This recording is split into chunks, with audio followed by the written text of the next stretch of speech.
morning, everyone. It's good to be back. One of the things that this time of year when you do the drive, we were down in Myrtle Beach, but we actually went to a funeral in the Montreal area beforehand, so we put a few extra miles on. But when you look at God's wonderful creation, certainly one of my favorite things to do is stand and listen to the waves crashing in the ocean, and I think of the song, "Have You Ever Seen Jesus My Lord?" But his creation, when you're driving from Montreal, where it was almost snowing and hail and rain, and then as you drive within a few hours, and over about a 10 or 12 hour period, you go and you see the seasons completely change before your eyes. From no leaves on the trees to buds to full bloom. And certainly when we got down into South Carolina, the flowers were out. And again, it just is a marvelous example of God's creation that you see almost like a time-lapse video in that short amount of time. This morning's reading is from Mark chapter 2, verses 23 to 28. Mark chapter 2, verses 23 to 28. I'm reading from the New International Version, most current edition, so the wording may be a little different than yours. Mark 2, starting at verse 23. One Sabbath, Jesus was going through the grain fields, and his disciples walked along, and they began to pick some heads of grain. The Pharisees said to him, "Look, why are you doing what is unlawful on the Sabbath?" He answered, "Have you never read what David did when he and his companions were hungry and in need? In the days of Abiathar, the high priest, he entered the house of God and ate the consecrated bread, which is lawful only for the priest to eat. He also gave some to his companions. Then he said to them, the Sabbath was made for man, not the man for the Sabbath. So the Son of Man is Lord even of the Sabbath." May the Lord add his blessing to this reading of his word. We'll turn the time over to Cody.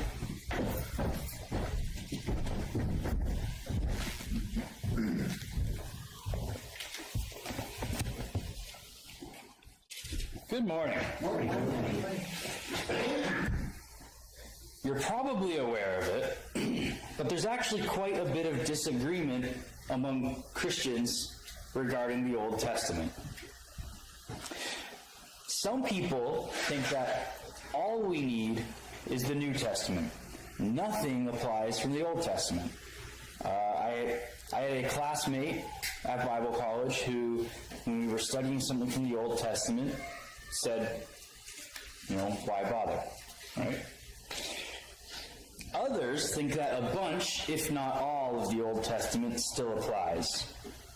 And still others think that we just need to worry about the Ten Commandments, and then the New Testament. Now, for quite a while, I probably fell into that latter group. I thought that we focused almost completely on the New Testament and followed the Ten Commandments, except where Jesus made amendments to them. For example, commands on lust and things, and coveting your neighbor's wife. And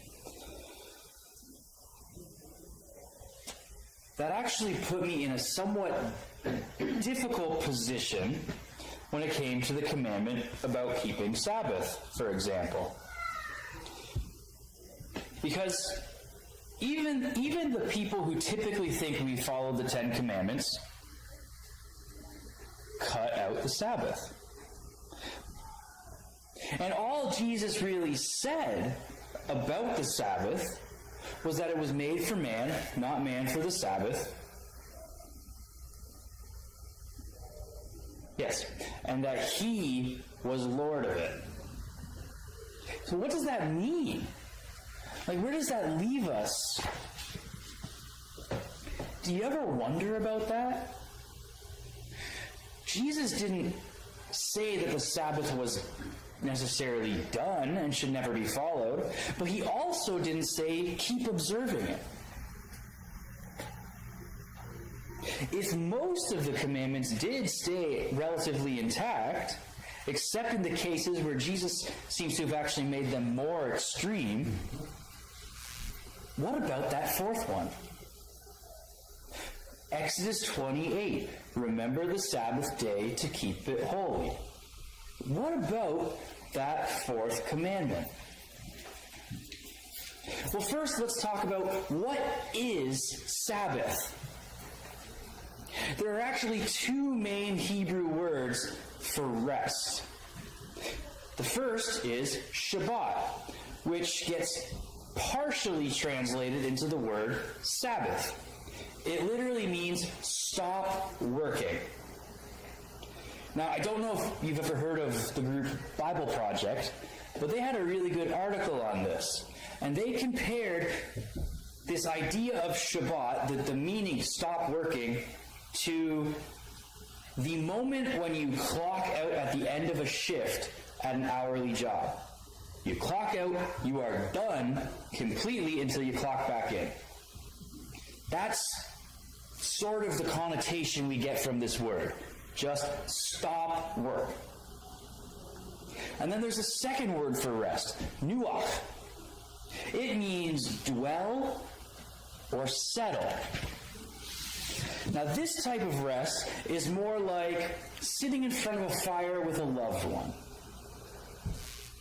And so God actually introduces the idea of Shabbat and nuach around the same time.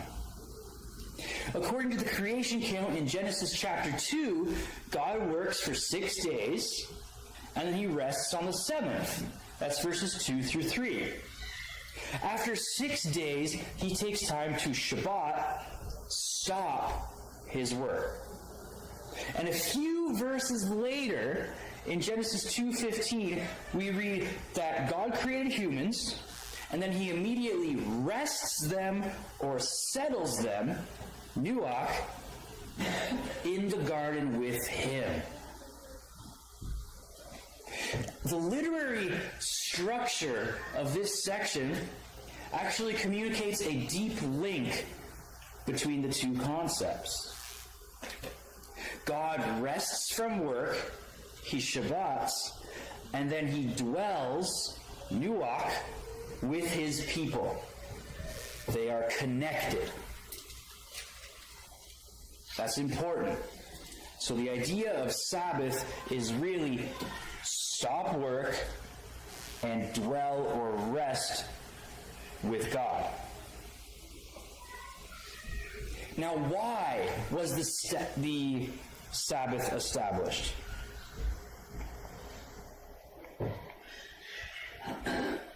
According to Exodus 31, the Sabbath was established to commemorate creation. Exodus 31, the Lord explains, "Tell the Israelites, you must observe my Sabbaths, for it is a sign between me and you throughout your generations, so that you will know that I am the Lord who consecrates you. Observe the Sabbath, for it is holy to you. Whoever profanes it must be put to death. If anyone does work on it, that person must be cut off from his people. Work may be done for 6 days, but on the seventh there must be a Sabbath of complete rest, holy to the Lord. Anyone who does work on the Sabbath must be put to death." The Israelites must observe the Sabbath, celebrating it through their generations as a permanent covenant. It is a sign forever between me and the Israelites. For in 6 days the Lord made the heavens and the earth, but on the seventh day he rested and was refreshed. The Sabbath was a sign to commemorate God's creative work. God made everything in 6 days and rested on the seventh. And then God blessed that seventh day, the Sabbath day, and he made it holy, because that was his day of rest. On the seventh day, God had completed his work that he had done, and he rested on the seventh day from all his work that he had done. God blessed the seventh day and declared it holy, for on it he rested from all his work of creation. Genesis 2, 2 through 3. The Sabbath commemorates God's creation. Sabbath is, in part, meant to make people remember God's creation, his creative acts. Sabbath also commemorated deliverance from Egypt. Now, the Ten Commandments are repeated twice in the Bible. First, we get them in Exodus 20 when they're given by God. And then in Deuteronomy chapter 5. So Deuteronomy is basically 3 sermons given by Moses on the plains of Moab. Deuteronomy means second law. Now, it's not a new law, it's a reiteration.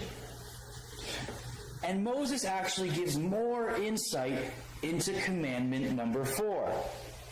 He says in Deuteronomy 5:15, "Remember that you were a slave in the land of Egypt, and the Lord your God brought you out of there with a strong and outstretched arm. That is why the Lord your God has commanded you to keep the Sabbath day." God connects the Sabbath to deliverance from slavery in Egypt. It is a reminder to the people that they are God's special people and that he rescued them. So Sabbath was created to commemorate creation and the deliverance from Egypt. It was created to cause God's people to remember these things. And it was also created simply to be a blessing. It was an invitation to stop working, Shabbat, and to be present, to rest, to dwell, or nuach, with God. It was a time to remember what God had done and to worship. Ceasing work for a whole 24 hours and allowing yourself to rest completely in God's presence, joyfully remembering his great acts.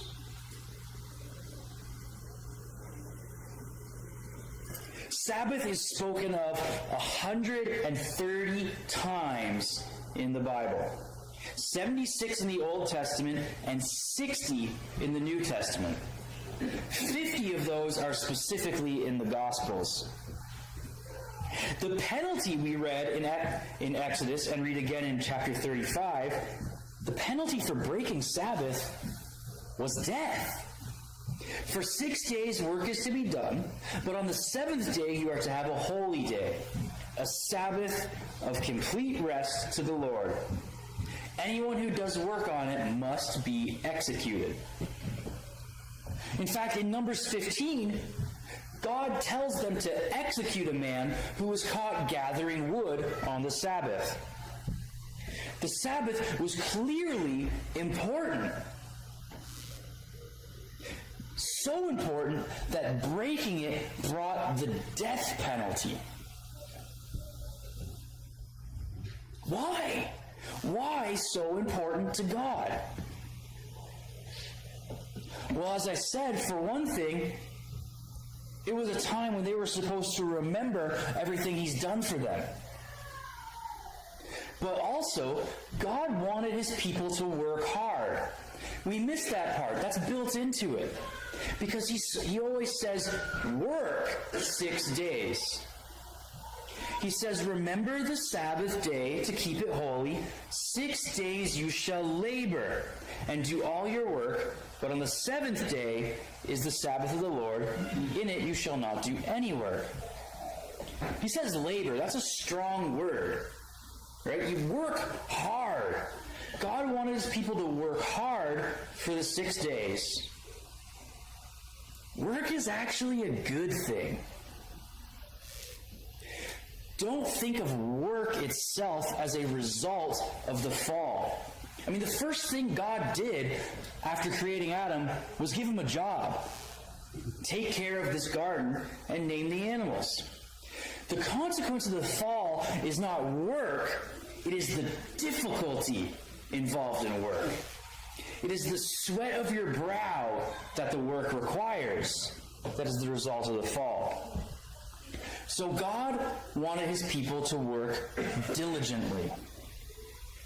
And he wanted them to rest completely on the seventh day.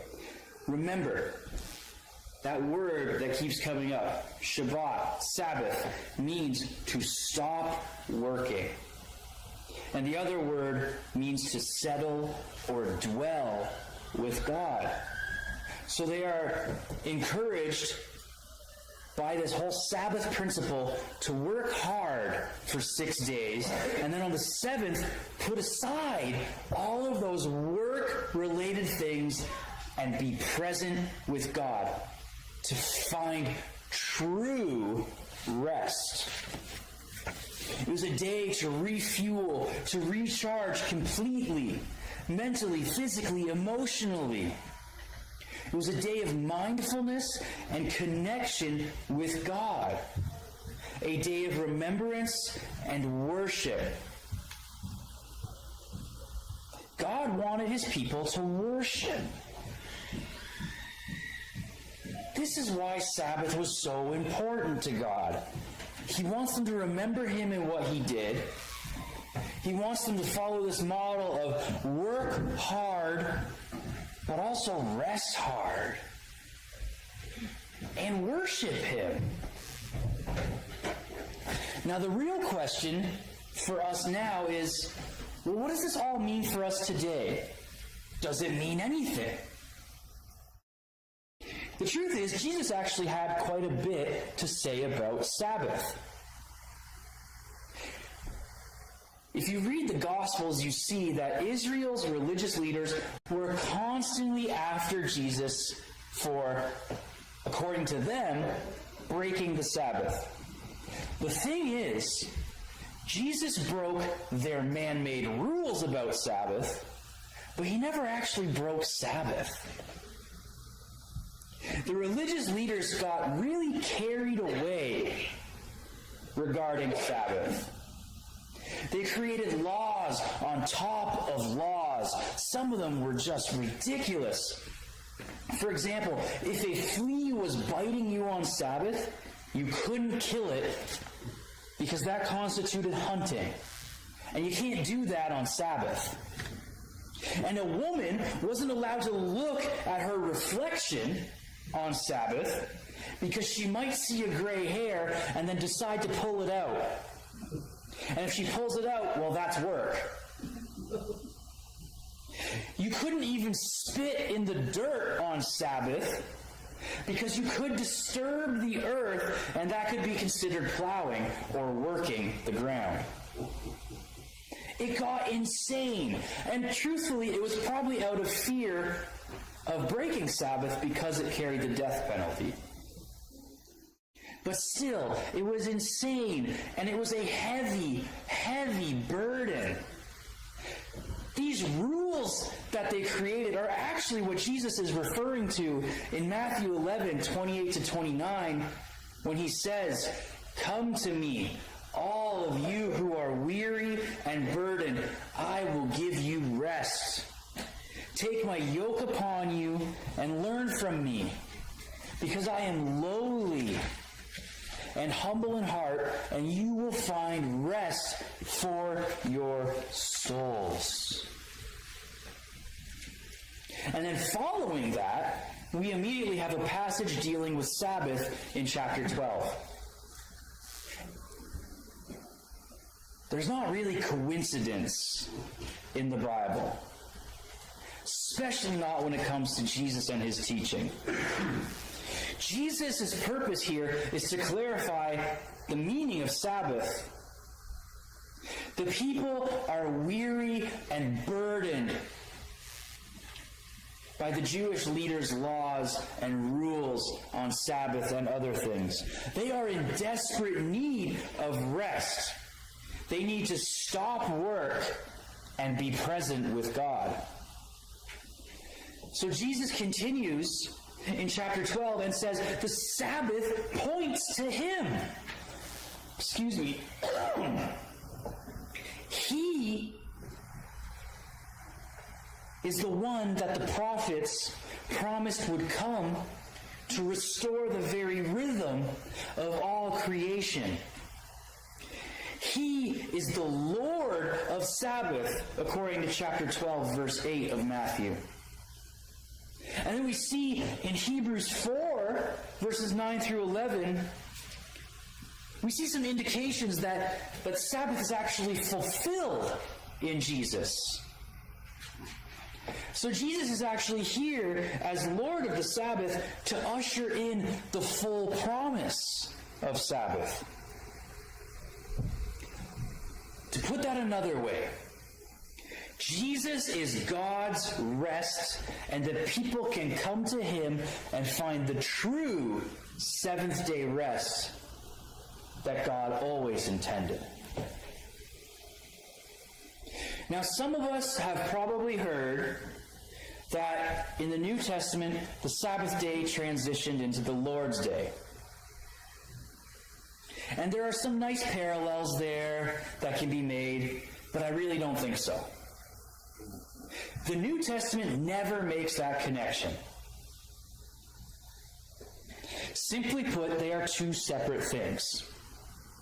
The Lord's Day is what people started calling the day that Jesus rose from the grave. Sabbath was something else. It was Sabbath. The important thing is that Sabbath is fulfilled in Jesus. Now, as followers of Jesus, we are not expected to live by Israel's laws. But the wisdom of those laws remains. And Sabbath is full of significance for us today. It is not a commandment we are bound to, but it is a promise that we are invited to enjoy. Sabbath rest is, for us today, an invitation to practice for the eternity we're going to spend in God's presence. Shabbat to Nuach. When we stop working for 24 hours, we can truly rest in God's presence. And when we practice this purposeful pause, we make room for God in our lives in a very intentional way, and in our communities. We actually take part in the new creation story, waiting to dwell with God once again in a restored or new creation, like we did in the garden.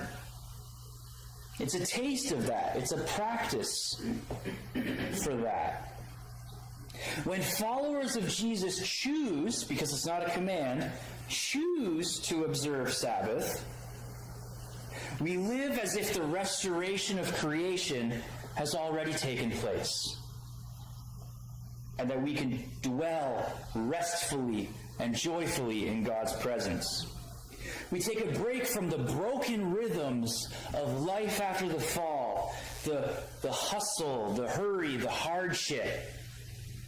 We take a break to set aside time to honor Jesus' rule in creation and to enjoy his presence and experience for a moment the rhythms of the new creation. It's a taste of eternity.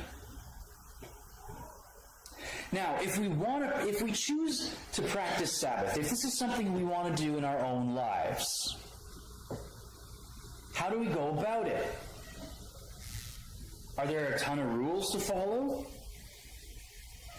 Does it mean attending a weekly church service, turning off your work emails, your phone, or volunteering in your community? Doesn't matter what day you do it. Now, it could involve those things if that's how you want to do it. But we need to remember that the biblical story seems to emphasize the purpose of Sabbath, remembering God's works, ceasing work and dwelling in His presence, resting in His presence, rather than specific rules for it. So I just have some general advice, not rules. First of all, Sabbath is not the same thing as a day off. Eugene Peterson, some of you probably know that name, he had a name for that. He called it the bastard Sabbath. The illegitimate child of the seventh day and Western culture. Because on a day off, you don't work for your employer, but you tend to still work. You run errands, you catch up around your house or apartment, you pay the bills, you make that IKEA run, which is about 3 hours, and you play. Whatever that looks like for you. And you know what? Those are all good things. But that's not Sabbath. On Sabbath, we stop and dwell in God's presence. Another way to put it is we rest and worship. Now, if you're like me, very often when you hear the word worship, you think of singing songs all day long while reading the Bible and practicing intercessory prayer. Something like that, right? And again, those are all such good and wonderful things. And that can be part of your worship. But let's think of worship in a broader, more holistic sense for a moment. Let's define worship as any activity that pushes your heart towards grateful recognition of God's reality and goodness. And rest. What makes you feel rested in your very soul? What does dwelling and being present with God look like for you? Run everything through that sort of twin grid if you decide to practice a Sabbath. Is this rest and worship? If the answer is no, or maybe kind of, but not really, or just hold off on it. There are other days for that. Begin simply. Just start by setting aside a day. Any day. Clear your schedule. My personal recommendation is turn off your phone, your cell phone anyway, and ask God to keep you and bring you in His presence. And then rest and worship in whatever way is life-giving for your soul. You could gather around the table as a family, light some candles, read a psalm, and pray. You could feast together, sleep in, go for a walk, take a nap. The Jews actually had a name for the Sabbath nap. Shabbat Shluf. That was a thing. Drink a coffee in the morning. Have a tea and some quiet time with God. Read a book. Pray lots. Meditate on God's Word. And if you feel moved to do it, sing. The truth is, Sabbath will look different for you and I, for each of us. It is what is worship for you? What causes you to praise God and to remember Him, to delight in Him? And what is rest for you? What does it look like for you to sit and dwell in God's presence?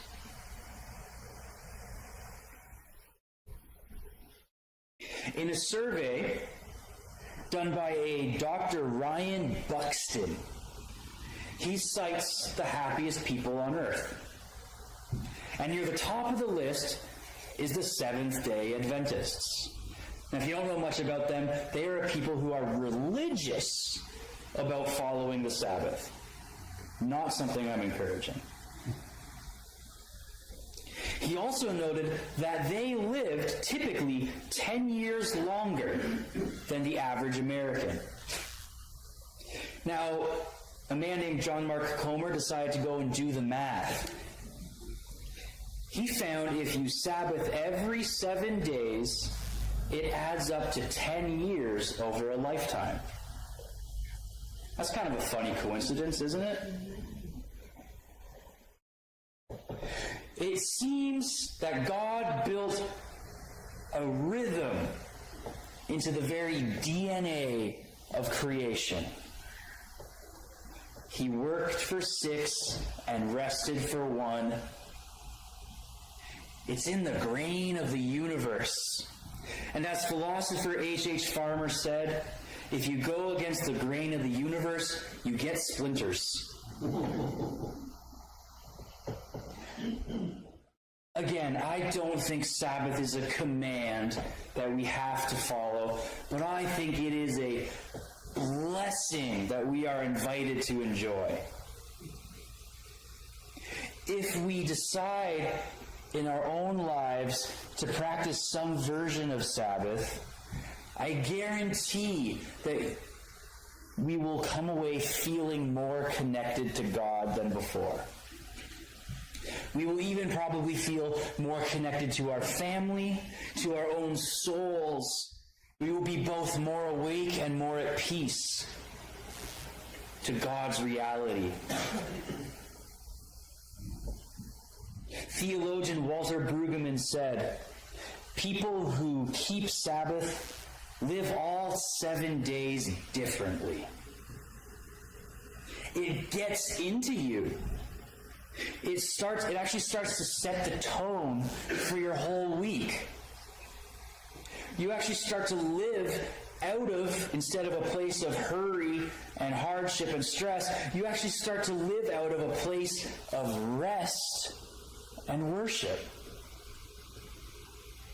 So, Shabbat, stop work to Nuach. Be present with God. I invite you to enjoy this blessing with me this week. I can't tell you to do it.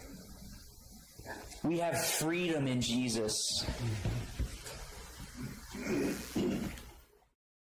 But I think there's wisdom in this practice and benefits. And I think it is a blessing we can enjoy. So that's my invitation this week. Set aside a day, stop working, be present with God.